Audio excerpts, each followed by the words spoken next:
Welcome guys. So a day in my life as a ano man to din ni Dora the Explorer of Cagayan de Oro. So we are here in Uptown. Tsunami sa Uptown. We're here in Uptown right now. We're at Macapagal Drive going to downtown. So that is the residential loft, and here in the left side is the SMDC Vale Residences na ongoing pa ang construction.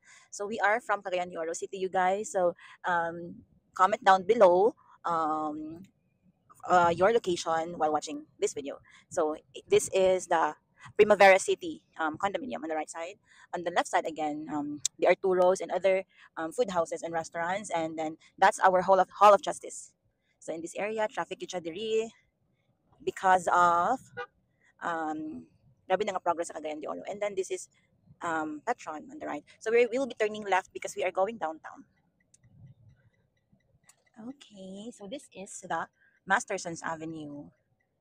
We're heading downtown.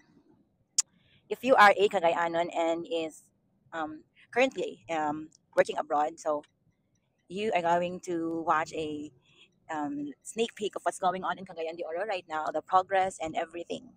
Charing. So I'm with Atel. She doesn't want to show her face because um, she doesn't wear any makeup or anything, any concealer, lipstick, and everything because we are going downtown to get something. So here on this side is the ongoing construction. This is the progress of the Manresa One. Our Xavier University, which is located downtown, will be moving here in around like mga 5 years from now. I'm not so sure, 3 to 5 years. It depends. So we are going down.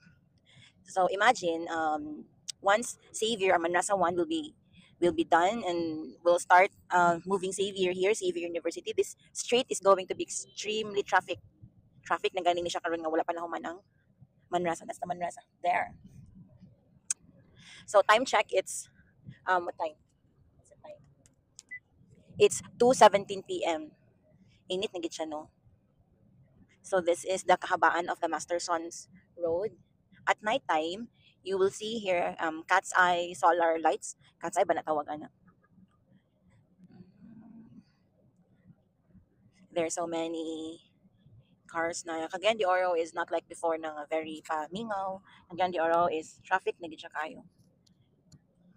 The progress, by the way, is here in the uptown of Cagayan de Oro. I cannot show you lang the business center of uptown because we are going downtown. So you will be witnessing now what is going on sa downtown of Cagayan de Oro. So as you can see here, they are starting the road widening. So 1, 2, 3, 4, 5. So padulong na siya to 5 lanes. And this is our formerly very grandiose kay ni siya nga hotel, the Price Hotel now. It's closed for how many years now? And office na siya sa Price Gas. They also own the Price Gas. So magsugod na dayon ng traffic congestion in this area. Welcome to Cagayan de Oro. Traffic na gyud siya dili no going downtown. That. See, nasugod na ang traffic.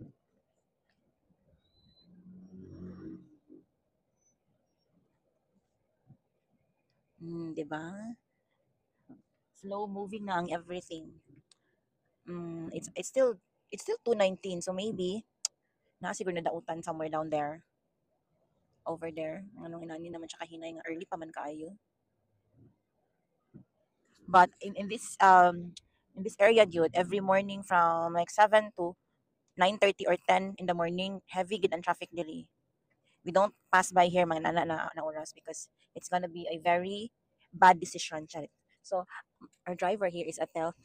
I don't know why gakatawa siya, but dagan ka magay diyon sinong niya. Mamaw to siya. Nagkatawa na sa dyan. Dili kini siya gatingog no, pero kabalo ba ni siya gistorya. Dili lang gid siya gatingog guys. So ato na lang siyang sabton. So mo ni siya ang kuan sa ibabaw is the price gas. This is Cagayan de Oro City, you guys.